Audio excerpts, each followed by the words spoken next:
Hello and welcome to Illumination Podcast with Nick and Kisma. I'm Kisma, and today's episode is part 2 in our series, Open Your Mind to Receive. And today we're going to be talking about the gift of release.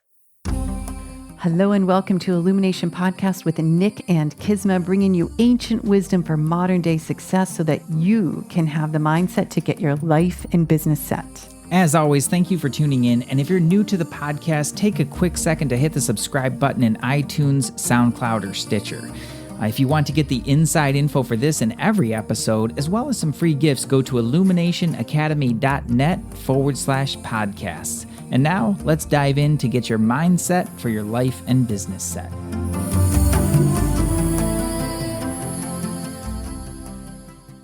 Well, hello there, Nick. Hello there, Kisma. What's going on with you? Oh, all sorts of things. I've really been enjoying writing a little bit more these days. That's cool. What are you writing about? Mystic Messages. The Mystic's Message. Yeah. It is. I started a little blog. I release stuff once a week, and they are 30 to 60 second reads. So they're meant to be very short and concise, that are really about uncommon wisdom to They're so good. quiet your mind and soothe your spirit. Yeah. Can we put an opt-in for the Mystic Message on the show notes? Absolutely. Yeah. So check the show notes, everyone. They're really good. They are short and to the point. Yeah. I've been really having a lot of fun with that, finding a different way of expressing and things like that. We'll have to talk. Well, the Real Men Know Healing, that was inspired by the blog. That was a great episode. Yeah. Yeah. Go back and listen if you've not. I think that was episode 181. 181. Yeah. Well, today, this is part 2 in Open Your Mind to Receive, inspired by the great Dr. Catherine Ponder.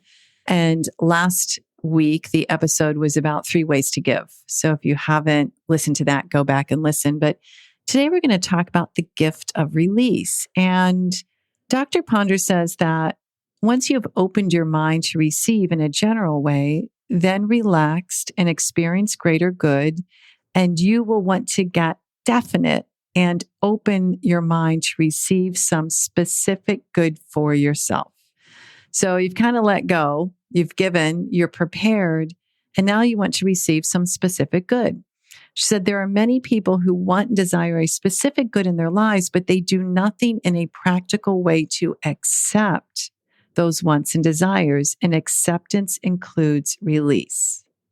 So release is an interesting word. And she says you have many gifts you may have not used because you were unaware you had them. One of the greatest gifts is that of release. Now, she refers to Moses as a mystic, which I love. She says the mystic Moses knew about this gift and asked his followers to use it for their prosperity in a certain way. Every 7th year was a year of release. This was a time when each creditor refrained from enforcing payment of that which was owed him. Every 7th year, the Hebrews literally forgave all debts. Wow. And it allowed their prosperity to multiply even more. And so when you think about it energetically in a tether of somebody owes you something, or you owe somebody something, there's like a tension there. There's a tether, and releasing that allows kind of like a dusting off, I feel like, of the field and space to receive more. Wow, it's a reset button. It's a reset button. Oh, that's really interesting. I never knew that. That is very interesting. So all debts, that was their custom. That was their custom every 7 years. years. Mm-hmm. I wonder if, I think there's a lot of wisdom in that. Of course there is, because how does the debt takes on energy over time? Yeah, just like she described, that's it. Wow. That's kind of blowing my mind, actually. I'm trying to think about that in our culture. And I think there'd just be like school student loans forgiven after 7 years. Your house paid for. Your 20. Just think how happy everyone would be. They'd just be walking around like, whoa. I bet the banks would crush it. They'd be doing so great if they just like all the Sally Mays and student loans would be making money if they just released the debt. Yeah. It'd be fascinating. I'm not sure we could get Trump to do it. But anyways, she says, your own gift of release is available on the mental, emotional, and physical planes of life. As you use it often, you will find that instead of impoverishing you, the act of release will enrich your life far beyond anything you could have conceived. And that makes perfect sense to me because when we're holding on to something, we're taking space. And if we're holding on to something, chances are it isn't the highest vibe thing we're holding on to. And if that thing is taking up space where something else could be coming in and flowing in with more ease, why not release it? Well, clutter is such a massive prosperity Absolutely. killer. Yeah. Absolutely. Clutter is just no good. It takes up space and it's just like, it's dirty, you know, it's like, no bueno. No good. My alchemy has a big problem with it. And I'm looking at my desk right now. I'm just like, oh my, like I want to pause and start cleaning, but I'm not going to do that to you guys. No. Okay. So back to Catherine Ponder. She says the act of release is one of the most effective ways to open your mind to receive. The act of release frees you from tightness, tension, or grasping. The act of release helps you to become open, receptive channel through which the intelligence of the universe, I'm going to say that again, through which the intelligence of the universe can flow to you to cleanse your life of worn out relationships and conditions and make way for your new expanded good. Out with the old baby cakes, in with the new. So it's not just, she's not just talking about like forgiveness here or something like that. She's really talking about just releasing the things and the stuff and the clutter and the thoughts and like the mental, things emotional, physical planes. Wow. What about, someone could have a really strong attachment to a certain belief. What is that doing to them? What if they release that and they ask, what if I'm not right? Like, just think about all the things that we hold on to feel safe, to feel certain. Yeah. It gets heavy really fast. Yeah. There's a lot of things. No, there really are. There are. Yeah. The reason release is such a priceless gift is twofold. First, it eliminates negativity from your life. Second, it expands your good. Elimination of something from your life is always an indication that something better is on the way. Elimination not only takes something from you, but it also gives something to you. And this is really key because I know when I've worked with people, I'm like, you need to get rid of that. You need to give it away or do this or tithe or whatever. There's a feeling of, something's going away, something's being taken, but you're also receiving. You might not know how, but you're acquiring something. Yeah. Or you're just receiving a little bit of space. A space. Yeah. Yeah. So we don't need golden. to, right. And so we don't need to be afraid of letting go. And she says that which belongs to you is never lost through the act of release. Instead, your expanded good is much freer to move into your life. And it's true that some people will say, I'm afraid of the word release. How do I know my subconscious mind will release the right thing? And she says, you can be confident that the right thing will happen because your subconscious has a way of releasing that which has bothered you most, whether you are consciously aware of it or not. The act of release also calls into action your superconscious or Christ mind, which is filled with universal intelligence. It always knows what to release. There is no danger in speaking the word of release when you ask Christ mind, the superconscious mind within you, to do the releasing in your life. And I think that's really important. I'm not sure I agree about the subconscious. I think the subconscious actually really holds on to stuff. Mm-hmm. But when we talk about the superconscious mind, your God mind, your Christ energy mind, whatever word you use, invoke that for the power of release. Allow that to free you from all resentment, all attachment, from the attachment to people, places, or things of the past or the present. And then you can ask to really manifest the right situations, the right people, and prosperity. So it's like it's invoking the divine to say, just release who's not supposed to be around. We had a very interesting conversation about this actually in training recently.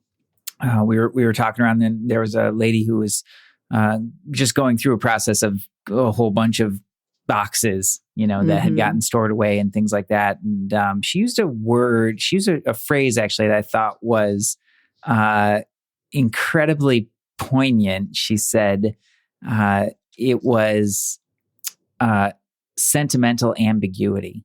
She's like, does it mean something? Does it not mean something? Like, I don't know if I should let this go. I feel like I have to look and touch everything in order to do it, but there's all these boxes and it's adding up. And it's like the releasing part was really a challenge around it. And then the clutter of it, you know, and then the use of that space beyond it.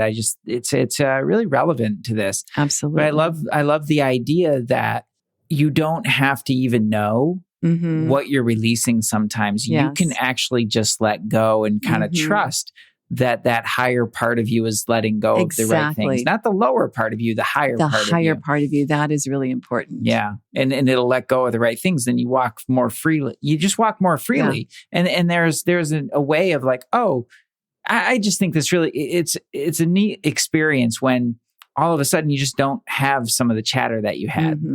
You know, and it's amazing how quickly we adapt to it. Right. Like, wow, when I think back to how my head used to be and then how my head is now, right. You know, half of the things that are gone, it's like, I didn't even know that they were there. Yeah. It was just junk. Right. And then there's the other half that was like, ooh, yeah, we got to do some work to let go of some of those and clean it out. But you know, that's a large part of it that is just released through the idea that you can let go. Right. You can let go of things that you don't even know you need to let go of. And it's totally possible and it's totally okay. I think it's imperative for relationships too. Because if someone is holding on to something in the past, it's so challenging to rebuild. And the word release can be so powerful. She even states somewhere in here, when she's talking about forgive means to give up. And she said it would be like giving up a resentment or an anger. And she said, if you can't forgive someone, just release them. And that to me was very powerful. You know, here it is. She says, if there are people or situations in your life you have tried to forgive, but were not able to because of antagonisms or negative feelings that got stirred up in the process, then stop trying to forgive them. Just release them. As you lose them and let them go through release, you are forgiving them by giving them up. And you're also really stepping out of ego because you're not trying to prove you're right. You're not trying to prove a point. You're not trying to win a fight. It's just like, I release them. Do your thing. Do your thing. Yeah. You know, it's back to keeping your side of the tracks clean. Yeah. I think that's really important even in healthy relationships. Right. Right. Because we get attached to the idea of like who that person is supposed to be or who we think they're supposed to be. Not even in a negative way, but you know, you just have your own ideas about, oh, this person, you know, I love this person so much and I support them and they're going to do this and this and this. But it's that same kind of attachment to it that sort of can keep them in a box. Right. You know? And I think there's no greater gift that you can give to anybody than just let them be free to be who they are. Exactly. You know, be free to be who they are. And that's one of the things I love most about our relationship is, you know, we do our thing and we both have our own kind of tracks that we're in, but we somewhere along the way, we released each other to be who we are. And it feels really good. Yeah. It's honoring the person to be who they are rather than an attachment to them being who you want them to be. Or even who they thought they were supposed to be, right? Because there's two sides to that. They get tangled up in it too of like, oh, well, they think I'm supposed to be this, so maybe I should just be that, you know? And then it just creates this stuck dynamic. And that's not an expansive or, you know, fun kind of place to be for anybody. It's trapped. It's limited. It's not free. It's the opposite. And I also think, I don't know, this kind of new language of release. I mean, it's not new, it's been around, but we hear so much about forgiveness. We've done episodes on forgiveness. I still stand by the forgiveness thing. It's absolutely imperative, everyone. But if that is just sounding old, release, I don't know, there's something about the word, like it's a little bit more active. Like you can imagine yourself like holding on to this bungee cord and letting go and whatever that feeling or that person is just flies off into the cosmos and whatever. They're like gone. A slingshot. It's like a slingshot release. Boom. I don't know. There's something like, yeah, I release it. And it's like a command. I release. Like I want everyone to really play around with this because yeah, I forgive. I forgive is like a prayer and it's beautiful and it's necessary. But sometimes in this crazy world of ours, we have to, I release. Yeah. I release. And it's just like, it's a little bit like I surrender and I release, and forgiveness is done. It is a different dimension to it, because I don't know that we need to go around like, deeply forgiving our coworkers sometimes. It's like, just release them to do their thing, and learn how to work together. Right. It's exactly. It doesn't have to be a big deal. Yeah. I'm not tethered to their opinions nor them to mine. Yeah. In any case, Dr. Ponder says, remember, the elimination of something from your life is always an indication that something better is on the way. I would, let me just say, I think that takes some trust. Absolutely. That takes some real faith. It does take faith and trust. And I think it's a kind of statement it's really worth leaning into and trying to accept. Like, hey, I'm going to try this out. I'm going to try. If I release this, there will be something better showing up in my life. Yeah. I've seen it happen too many times that I know it's true. Yeah. But I think it's, what I would suggest for our listeners is a little bit of homework this week is make a list of all the mental, emotional, and physical places, things, people, events that by releasing, you'll have more space, more clarity, more abundance, more freedom, more joy. And just release them. Just write it down and be like, I release this. I release that. I release. And I think it'll be a really valuable exercise. I release. I might do that. Yeah, I'm definitely doing that. I would invite people to take a step further, and to do something about it. If you've got like a cluttered drawer or something that like, maybe it's your desk or whatever it is if there's something there, closets get really cluttered up with lots of stuff. Oh, yeah. It's really easy for that to just build up. Like whatever it is, make an action around it or make a plan for it so that you can actually do that with the physical things in particular. Right. Yeah. Release. Right? The cord cutting is huge for this. Like it's releasing the energy. For sure. Cord cutting is such a big deal. I mean, my mind is going off on all these different dimensions and all the ways that this plays into our lives to be free. Like it's really just about being free. It's becoming untethered to all the thought flows, all the emotions, and all the physical experiences that we are tethered to. And guys, when we're tethered to something, it's holding us down. It's heavier. It really is. So I release. Illuminated thought for this episode? For me, I release. Well, my illuminated thought is like, wow, my desk is a mess right now. It's not an illuminated thought. That is not an illuminated thought. It's a fact. You've seen my desk. Yes, you have. You're going to create some order. I am going to. My brain needs some order. And I think about that too. I'm back on this topic of releasing because I'm curious about that sometimes. It's like, well, why is that so important to me?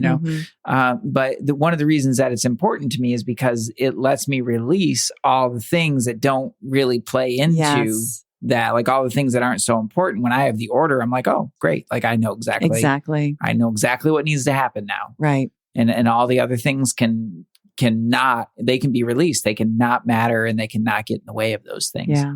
It's really powerful. Well, my illuminated thought is when you release, you will receive greater good. I love that. Yeah. It's so eloquent. It's for sure. Well, thanks everyone for tuning in. Again, inspired by Dr. Catherine Ponder's Open Your Mind to Receive. And please email us, hello@illuminationpodcast.com with any questions, shares, anything you'd like for us to talk about on our episodes.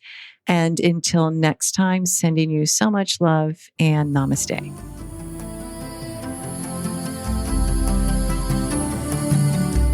Hey, thanks for jamming with us today. And if you enjoy Illumination Podcast, please go ahead and share it with someone you love. Give us a rating, review, download our podcast.